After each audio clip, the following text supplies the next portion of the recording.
Napakasarap magpuri sa Panginoon kung ang ating puso lalo na ay handang-handa at malinis at wala mga dalahin na mga mabibigat na bagay. Marami pong mga buhay dapat sana itahimik lalo't nasa Panginoon na, pero hindi pa rin. Para pa rin sabi ng iba, mala impyerno. The issue of hell either animates or turns people off. Dahil po ang mga katuruan tungkol sa hell or impyerno ay talaga naman na dapat aminin na naabuso ng maraming mga relihiyon. Hell has been used and abused by religions to scare, to coerce, and to motivate people into obedience, into submission, and into righteousness, and in that case, it can serve a good purpose. But sadly, some people do not have to die to go to hell because they already live in it, here and now. And this is the kind of lifestyle that we do not want to ever experience. Ang ating pong pag-aaral ngayon, pinamaganda natin the hell in the mind. Heavenly Father, thank you for life. Our God Creator, our Almighty Father, our everlasting God, we praise you today for who you are. Salamat po sa iyong kabutihan sa amin, sa patuloy niyong pagtangkilik, pagpapatawad, pagbibigay ng mga kailangan namin. Humihingi kami ngayon ng kaliwanagan. Nawa Panginoon ay naging katanggap-tanggap sa iyo at patuloy na maging katanggap-tanggap ang pagsamba namin ngayon. Humihiling kami ng payapang puso, tahimik na isip at karunungan nang kami makausap nyo. Magsalita po kayo aming Diyos, gamitin niyo po inyong lingkod na daluyan na yung mga salita, ngunit kayo lang ang pagmulan ng lahat ng mga ito. Nawa mapalaya kami, mapalago, mapatibay, at ang iyong kalangitan, ang iyong paraiso, madama, maranasan namin sa buhay na ito. Take over, O God, protect us from all our unrighteousnesses, cleanse us from all our iniquities, and may you also protect us from work of evil men and evil spirits, protect us from ignorance, and we ask you, Lord, let your wisdom liberate us. Walk in our midst, touch our hearts, speak your truth, glorify yourself, and bless us, your people. In the name of Jesus our Lord, our teacher, we pray. The hell in the mind. Kaya po hindi natin sinabing hell in the mind, magmumukhang imagination lang ang hell. Ang pag-uusapan natin ngayon, yung hell na ini-imagine, pero merong hell naman na totoo, as we can glean from Scripture. First of all, let's talk about hell as future. Yung darating pa lang na impyerno. Sa Matthew 23:33, ito po ay ipinahiwatig ng Panginoon nung kinakausap niya ang mga bulaan at mga masasamang mga guro. Sabi niya, you snakes, you brood of vipers, how will you escape being condemned to hell? So hindi pa sila condemned.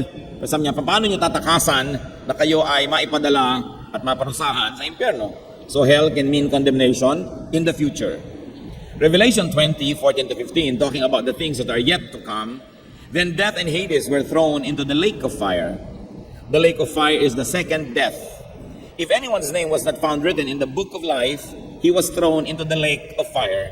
So ito yung darating pa lang na itatapon sa mga dangatang apoy ang mga hindi ligtas. So death can also mean hell. Hell can mean second death. That is the hell of the future. In fact, a lot could be said about that. But we like to focus on the hell as now, as it is our topic. Yung impyerno na nandito na, hindi pa man nahuhusgahan, hindi pa man dumarating yung panahon, ay nandyan na. This is the hell in the mind. And as I have said, not hell is in the mind because it would trivialize the presence and reality of hell. Pero merong hell na hindi naman dapat nangyayari, pero nangyayari. The hell in the mind. There may be people who are hell-bound because they are not saved, but in their minds, they already live in it now, therefore they suffer twice. Dun sa darating na parusa pa lang, na impyerno pa lang, ay mangyayari pa lang, pero ngayon ay nasa impyerno na rin sila halos, kaya doble ang parusang mararanasan nila ngayon at sa darating pa. Meanwhile, there may be people who may not be hell-bound, in fact, they may be heaven-bound, but in their minds, they already and still live in hell up at the present. Therefore, though they are heaven-bound, they suffer at least once. They suffer here and now. What is hell as now? What is hell in the mind, and what brings it about? The essence of hell to come, obviously, is the absence of righteousness. Ano po ba yung espiritu? Ano po ba yung laman? Ano ba yung diwa nung darating pa lang na impyerno? Absence of righteousness. Because all those who are righteous or made righteous by faith will not be there. So absence of righteousness, separation from God, that is what the future hell means, and judgment. And what now is the essence of hell-like experience? Yung ngayon. E di lahat din ng essence ng darating pang hell, in fact, kabaligtaran ng heaven. The essence of the hell-like experience today is the opposite of the kingdom of God. Pag gusto natin makilala ang isang bagay, tinitingnan mo yung opposite kung minsan. You compare, you contrast, and you're able to define. So, sa Luke 17:20-21, the Lord talks about one of His favorite subjects. Once having been asked by the Pharisees when the kingdom of God would come, Jesus replied, "The kingdom of God does not come with your careful observation. Nor will people say, 'Here it is,' or 'There it is.' Because the kingdom of God is within you." Ang pinakasentrong turo po ng Panginoon is the kingdom of God. Sometimes He calls it the kingdom of heaven. At maraming mga tao, kahit tagal-tagal ng mga mananampalataya, hindi pa nauunawa ano ba yung kingdom of God. Kaya pinagtatanong siya ng mga Pharisees, yung mga eksperto sa mga katuroang religyoso, sabing ganon, kailan ba darating yang kingdom na yan? Nasaan? Kailan? At sabi naman ng Panginoon, abay hindi naman makikita yung kingdom na yan sa inyong kababantay, kamamatsyag at kahihintay. Hindi pwedeng sabing, ayun, nandyan, heto, dumating na. Sabi, sapagkat ang kaharian ng Diyos ay nasa inyong kalooban. It is within you. So, it is within a person. And if the kingdom of God can be within a person, therefore its opposite, the kingdom of hell or hell can also be in a person. Ang kaharian ng Diyos ay maaaring nasa kalooban, nasa isip, nasa puso. Therefore, ang impyerno ay maaari ring nasa kalooban, nasa isip, nasa puso. This is not to discount the reality of the real kingdom that will come and the real hell that will come. But we're talking about the advanced parties of both heaven and hell, which can be experienced by human beings at present. So what is the essence of hell-like existence? Dominance of sin, dominance of wickedness and evil. Bakit natin pinag-uusapan? Kung yung darating na impyerno ay paghaharian ng kasalanan, kasamaan, paano mo makikilala yung impyernong nandito at naghahari na sa buhay ng iba? Hahanapin mo rin yung kasamaan, kasalanan, at yung mga bagay na baligtad sa kingdom of God, because that will be the kingdom of hell. So, brothers and sisters, let's make a little exercise.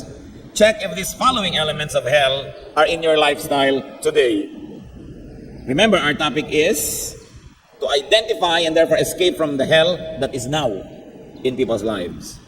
Revelation 21:8, talking about the kind of people that will go to hell. But the cowardly, the unbelieving, the vile, the murderers, the sexually immoral, those who practice magic arts, the idolaters, and all liars, their place will be in the fiery lake of burning sulfur. This is the second death. So meron ba sa buhay natin ang mga binanggit na yan? Kasi kahit na sabihin mo, ay Kristiyano ako, hindi ako pupunta doon sa hell na darating pa. Pero kung itong mga qualities na ito ng hell na darating pa ay nasa buhay nyo ngayon, therefore, though you may be heaven-bound, you are living in hell-like existence now. The hell that is in the mind, yung impyernong nasa kalooban. 1 Corinthians 3:3, you are still worldly. For since there is jealousy and quarreling among you, are you not worldly? Are you not acting like mere men? So isa na naman ito sa hanapin natin. Ano po ang mga katangian o kapintasan ng isang malaimpyernong buhay? Worldliness, jealousy, quarreling. Nakakita na ba kayo ng bahay na merong naghaharing pagseselos, mga panibugho at pag-aawayan? Hindi ba masasabi niyang impyerno naman bahay ito? Nadidinig niyo yan sa mga taga nakatira doon? Sa bahay na yon. Galatians 5:19-22. The acts of the sinful nature are obvious. Sexual immorality, impurity and debauchery, idolatry and witchcraft, hatred, discord, jealousy, fits of rage, selfish ambition, dissensions, factions and envy, drunkenness, orgies, and the like. I warn you, as I did before, that those who live like this will not inherit the kingdom of God. So ano po ang tinuturing dito na will not inherit the kingdom of God? The easiest reading is, it will not inherit the heaven that is yet to come. But the very practical and working reading of this is, those who live in it will not have the kingdom of God in their hearts now. The advanced party, that which is in the heart. Siguro po yung masasabi yung bakit pa ulit-ulit. Gusto kong malinaw ito. Dalawang heaven ang pinag-uusapan. Yung heaven na ipinapangakong darating at yung heaven na nasa puso na ng namumuhay sa kalooban ng Diyos. Dalawa ding hell ang pinag-uusapan, yung darating pa lang na paghahagisan kay Satanas at sa lahat ng mga tagasunod niya, at yung nasa puso ng tao ngayon na namumuhay sa impluensya ni Satanas. At sabi nga natin, maaari na may Kristiyano, bagamat pupunta doon sa langit na ipinapangako, pero ang buhay ngayon parang yung impyernong darating pa. Na hindi man siya matapon doon dahil nananampalataya sa Panginoon, pero dahil hindi lubos ang kanyang pagsunod at may inaalagaan siya mga kasalanan, bagaman siya ay nakatalagang pumunta sa langit, ang buhay niya ngayon mala impyerno. And this is the kind of hell we're talking about now. The hell in the mind. Dahil hindi bagay sa kanino mga anak ng Diyos na patungo sa langit na mabuhay sa mamistulang impyerno dito sa lupa. Because the church is the advanced party of heaven. And in fact, sabi ni Lord, the kingdom is within you. Hindi nyo na kailangang mamatay at hintayin ang second judgment para mapunta sa langit. Pwede na yun ngayon if the kingdom is within you.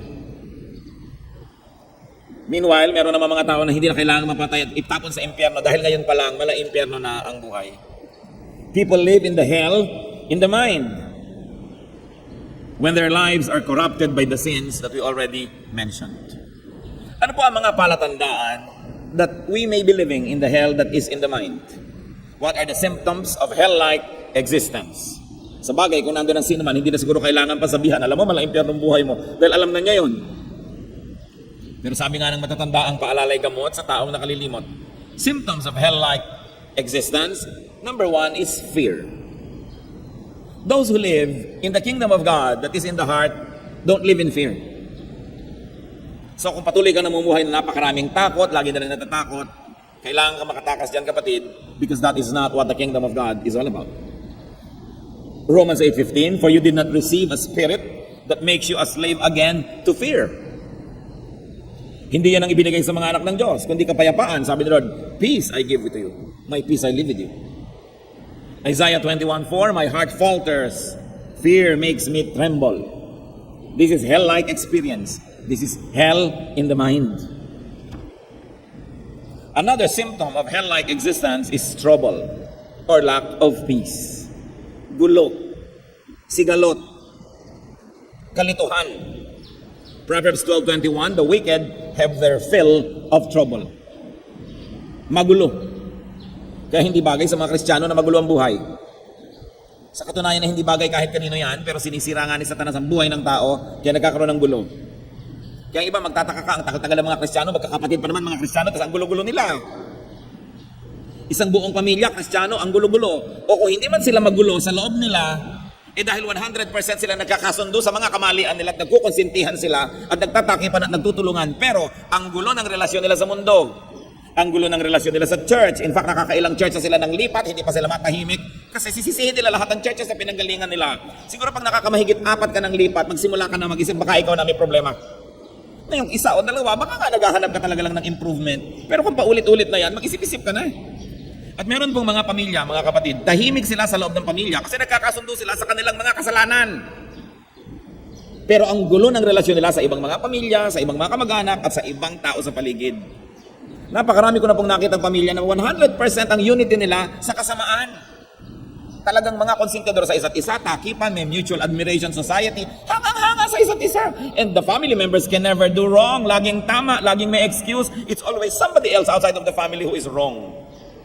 Pero makikita nyo rin, ano ang relasyon nila sa overall community? Kung magulo, you know that it is hell-like existence. Another symptom of hell-like existence is meaninglessness. Yung walang nagawa sa buhay. Pagkasama, kumusta ka? Eto, bored. Kumusta ang buhay? Boring. Walang katuturan. Pagka umaga, gusto nang gumabi at paggabi, gusto namang umaga. Araw-araw, gano'n na lang, walang katuturan.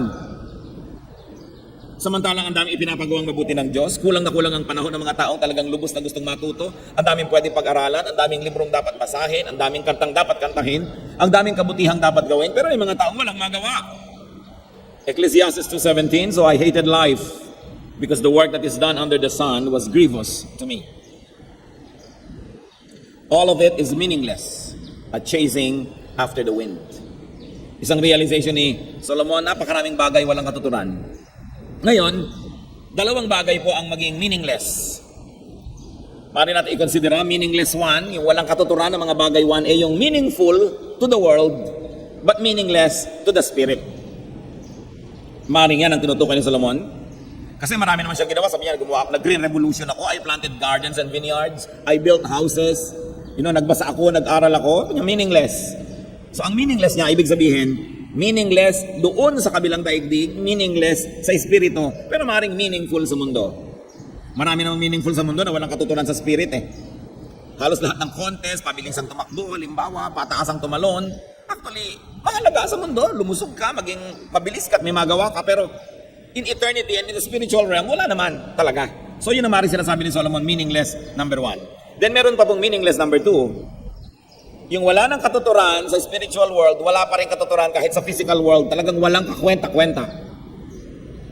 And ito, isang hell-like experience. Na yung buhay mo, walang kakwenta-kwenta, wala ka malang nagawa na mabuti, kahit man lang sa mundo. Lalo namang wala doon sa kabilang daigdig. It is a symptom. Do we have a feeling of meaninglessness? Na parang walang katuturan ng ating buhay? That's not the way to live. You are not on the right side of the fence. If that is what you think about your life. Hindi naman tayo nagsasalita para mangusig. Gusto lang nating suriin ang ating kalagayan at nang makapunta tayo sa manggagamot, ang Panginoong Hesus, at nang maitama kung ano man ang kulang at mali sa ating pamumuhay. Another symptom of hell-like experience is anger. Lagi ka na lang galit. Hindi mo pwedeng masabi, kapatid, na the kingdom of God is within you kung lagi kang nakasimangot, laging kumukulo ang iyong dugo, walang kakwenta-kwentang bagay, nagmumukha kang halimaw sa galit. Huwag mo sasabihin, the kingdom of God is within me. Maraming Christian ganyan. Heaven-bound, but living in hell today. 2 Corinthians 12:20. For I am afraid, sabi ni Paul sa kanyang mga disipulo at mga alagad, that when I come, I may not find you as I want you to be. And you may not find me as you want me to be. I fear that there may be quarreling, jealousy, outbursts of anger, factions, slander, gossip, arrogance, and disorder. So this is living in hell in the mind. Si Paul, palibas at ibinigay niya ang buhay niya sa ministry, palibas at ang lahat-lahat ng alam niya, kaya niya, ay binigay niya sa kanyang mga alagad at mga nadala sa Panginoon, kaya ganon din ang demand niya. Sabi niya, alam niyo, nag-aalala ko, na kung datnan ko kayo, hindi ko datnan ang inaasahan ko, kaya tuloy, ang makita niyo rin sa akin, yung hindi niyo inaasahan. Baka inaakala niyo, darating ako para kayo arugain at bigyan ng ginhawa. Hindi, hahagupitin ko kayo ang lahat. Sabi niya ganoon, kung ang aabutan ko'y mali. Ganon ang klase ng spiritual fatherhood nitong si Paul. Sabi niya, shall I come to you with the whip or with love? Pumili kayo. Lati ko bang dadaling ko sa inyo o himas at pag-ibig? Sabi niya, dahil nababalitaan ko na ang nangyayari sa inyo, quarreling, jealousy, outbursts of anger, factions, slander, gossip, arrogance, disorder. And he was talking to the church. Kaya nakikita niyo po na maaaring madaya kahit nasa loob na ng church at mamuhay pa sa ganito. Mga kababaihan na walang ginawa kundi magchismisan against each other. Maggrupo-grupo, mag-faction-faction. Mga kalalakihan din, may mga lalaki ding chismoso. Pangkat-pangkat, grupo-grupo, away-away, pintasan ng pintasan, siraan ng siraan. Sabi ni Paul, nawa, hindi ganyan ang abutan ko dahil makikita niyo hinahanap niyo sa akin. Sabi niya gano'n, living like unbelievers. Another symptom of hell-like experience and life is misery, loneliness, sadness. Ngayon, hindi naman po yung lungkot na parang dumapo lang at dumaang hangin dahil dumadaan sa lahat ng tao yan. Pamisa-misang naiinip, pamisa-misang nalulungkot. Hindi yan ang pinag-uusapan natin, kundi yung buhay na more often than not, malungkot, matamlay, walang sigla. Hindi yan ang kingdom of God. Symptom yan that you may be living in the hell that is in the mind. Kasama na dyan yung mga depression. Psalm 31, 9-10. Be merciful to me, O Lord, for I am in distress. My eyes grow weak with sorrow, my soul and my body with grief. My life is consumed by anguish, and my years by groaning. My strength fails because of my affliction, and my bones grow weak. Ito yung uri ng loneliness na sobra naman, halos ikamatay na lungkot. Ngayon, yung pamisa-misang lungkot, huwag yan ang inyong katakutan, nangyayari talaga yon. In fact, there is a kind of loneliness that one encounters on the way to happiness. Meron talaga mga uri ng lungkot at hirap na kailangang daanan mo dahil patungo ka sa tunay na kaligayahan, nilalampasan mo yon kasama. Pero hindi naman yung araw-araw na lang at kay tagal-tagal, ang haba-haba na gano'n ang iyong kalagayan. It is not the kingdom of God. Kanina po ay hinamon ko tayong lahat na suriin kung nasa buhay natin yung mga elements na yan, yung mga estado na yan. At kung nakita natin na, yes, nandun nga, o at least parts of those things, then we should go out of it. What is the way out of hell in the mind? Paano natatakasan, natatalikuran, naiwawaksi, nawawasak itong impyernong nasa kalooban ng tao? Romans 12:2. Do not conform any longer to the pattern of this world, but be transformed by the renewing of your mind. Then you will be able to test and approve what God's will is, His good, pleasing, and perfect will. If hell can be in the mind, the best way to address it is by addressing the mind. Kung ang impyernong ito ay maring nasa kalooban ng tao, ang pinakamabuting paraan para ito'y puksain ay harapin at ayusin ang kalooban. Mabuti na lang, nandun lang siya kasi kaya natin dahil nasa kalooban natin. Ang hindi mo kayang kontrolin, yung impyernong malaking darating talaga, hindi mo naman yun hawak. Pero yung impyernong dahil lang sa paraan ng pag-iisip, sa iyong ugali, sa iyong pamumuhay, kaya nagiging impyerno tuloy, then pwedeng baguhin yan. Because it is within us. How do we get out of hell in the mind? Defy the thought patterns of this world. Kailangan salungatin ang paraan ng pag-iisip ng makamundong sanglibutan na ito. Defy the thought patterns of your old self. Sabi ng 2 Corinthians 5:17, if anyone is in Christ, he is a new creation. The old is gone, the new has come. So dapat ang salungatin, puksain, talikuran, burahin ang dating paraan ng pag-iisip. Ang dating paraan ng pamumuhay. Renew your mind. Baguhin ang pag-iisip. Change the way you think. And as we change the way we think, that process leads to transformation. Kaya napakahalaga po sa pagbabago ng tao, mga kapatid. Hindi lang pag-aaral, bagamat mahalaga. Kasi naman pag-aaral, ano ba sasabihin yan? Sasabihin sa'yo tama at mali. Di ba alam na natin yan? Hindi naman yung malaman mo ang tama at mali, magbabago ka kasi ang dami ng tao alam yung tama at mali, hindi pa rin nagbabago. Merong isang paraan na nais ko pong imungkahi para talagang patuloy at mabilis at mabisang magbago ang paraan ng ating pag-iisip. Pray. Pray a lot. Maybe I should say meditate a lot. Dahil ang sabi naman ng Panginoon, your heavenly Father knows what you need before you ask Him. So anong ginagawa ng Panginoong Jesus? Kung minsan magdamag na nanalangin, alam na pala ng Ama kung anong kailangan niya. Minsan maghapon, hanggang hanapin na siya ng mga tao, nandun sa isang malayo, tahimik na lugar, ang tagal-tagal niyang nananalangin. I suspect that the Lord was meditating as a form of prayer. And you know, there is a discovery featured by Time Magazine sa January 23, 2006 issue tungkol sa utak ng tao. At sinabi doon, daily meditations physically transform the cerebral cortex. It's a part of the brain that determines intelligence and personality. The interpretation of sensory impulses, motor function, yung paggalaw ng ating katawan, planning and organization, lahat ng yan ay kinokontrol ng cerebral cortex. Sabi po ng pag-aaral na i-feature sa Time Magazine, yung araw-araw na pag-meditate, nababago niya yung thickness of the cerebral cortex. Can you imagine that?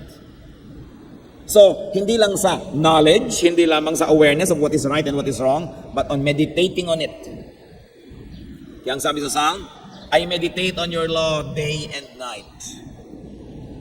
To learn to just be silent, to be still in the presence of the Lord, focus on God, focus on the wonderful deeds of God, on His law, to the point that you can say, how beautiful are your laws, O God, because I ponder them.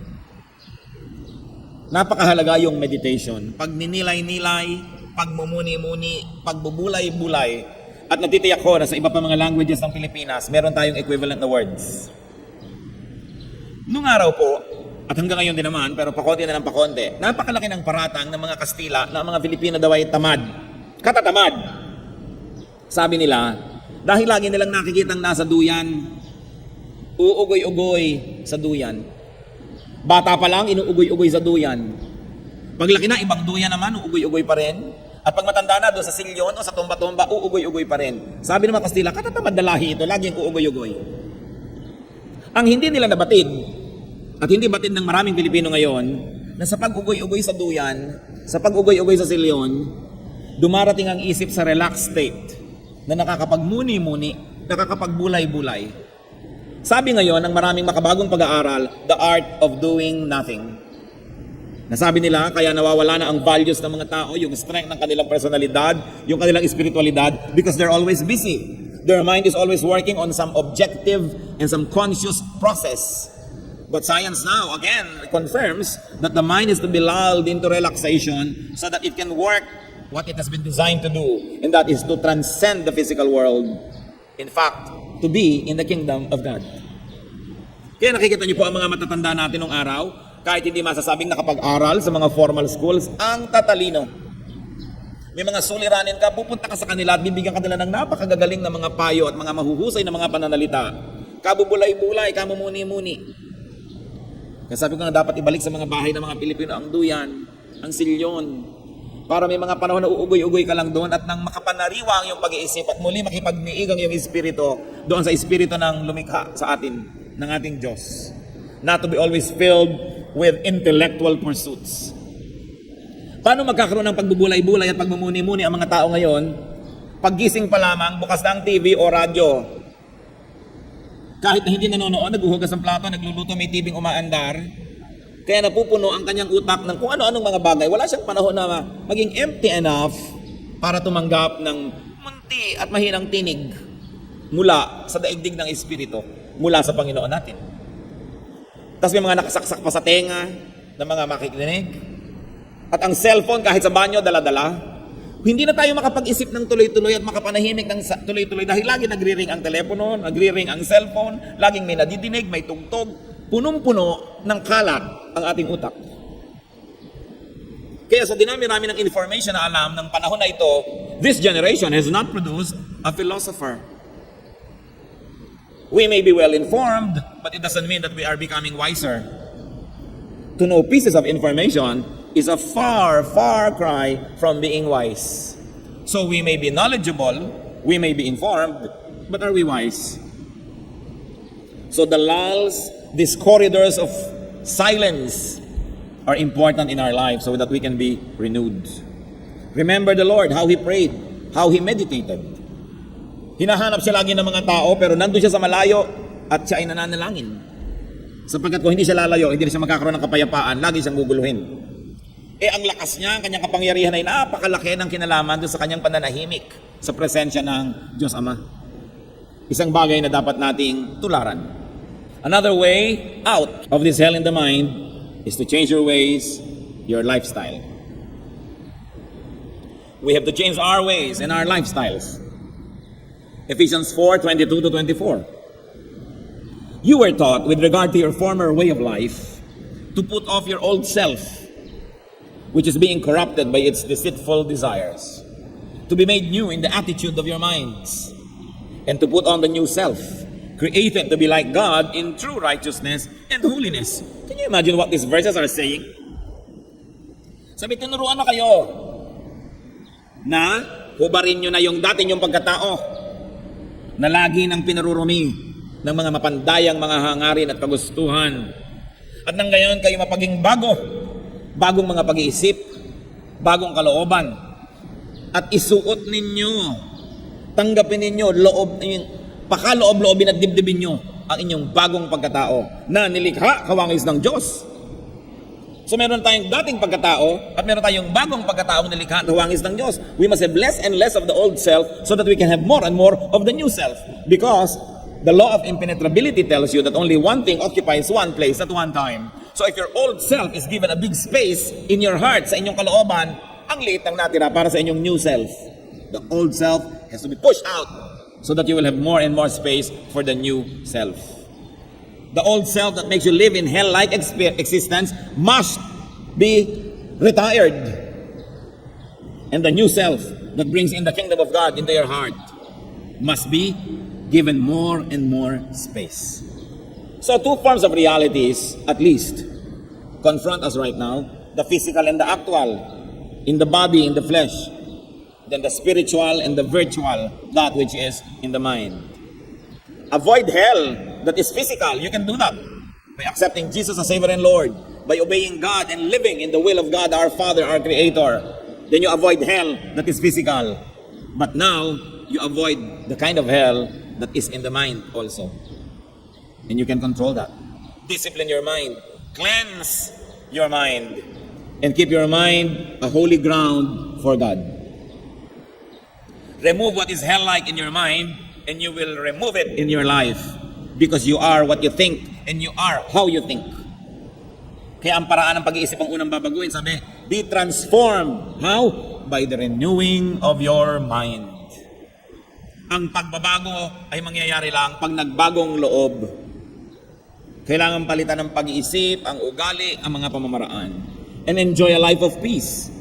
Enjoy heaven on earth while you are still waiting for the real heaven to come down to earth. Enjoy heaven's advanced presence. Hindi yung nasa Panginoon na tayo, meron pang landing rights si Satanas sa ating puso. Kailangan siyang mawala. Kailangan maging totoo na tayo para sa Diyos lamang. Aming Diyos, humihingi po kami ng dagdag pang karunungan, ng lubos naming maunawa. Itong bagay na ito, itong paksang ito, na sinisikap naming unawain. Sa ginawa namin pagsusuri, Panginoon, ipakita mo sa amin kung ano kami, saan kami nakatayo.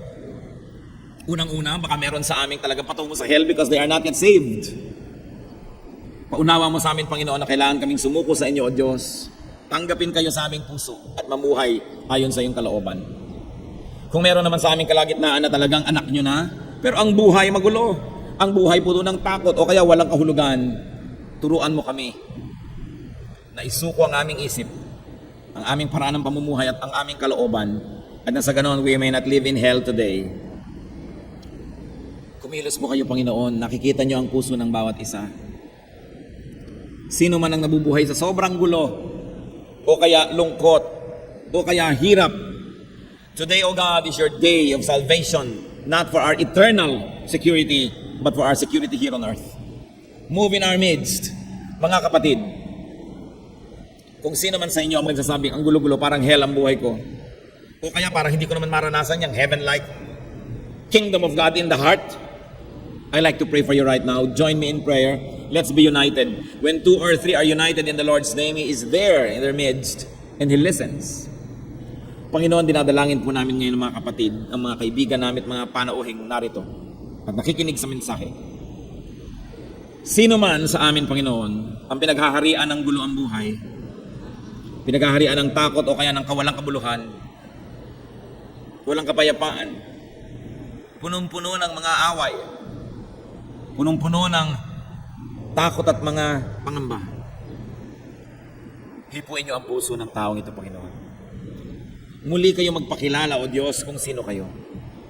And in the name of Jesus, we reject, rebuke, and drive away the influence and presence of evil in these people's hearts that you, O God, know.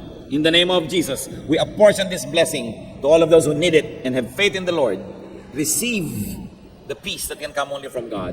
Receive the correction, the power that can come only from our God Creator, our God in heaven. And live in peace, not in hell. Panginoon, itong mga kapatid naman na ngayon, tumatamasa na mapayapa at matahimik na buhay sa kabila ng maraming gulo at pagsubok sa mundo, buong himala niyo, Panginoon, na pinagpaparamdaman ng inyong kapangyarihan at may kapayapaan, may kagalakan, may katuwaan. Sa kabila ng maraming dahilan na pwedeng malungkot, matakot, magulo at magreklamo, ay kapayapaan pa rin ang naghahari. Salamat po, Panginoon. Ito isang himala na tanging sa inyo lang maaaring magmula. Ang himala nawa ito, Panginoon, na nadadama ng mga kapatid ngayon, madama din ang hindi pa nakararanas nito. Hipuin niyo po ang aming puso ng inyong kapangyarihan, ng inyong liwanag. Mga kapatid, manalangin tayo ng mataimtim, mapayapa, tahimik sa ating mga kinalalagyan. Kung tahimik ang inyong buhay, magpasalamat kayo sa Panginoon.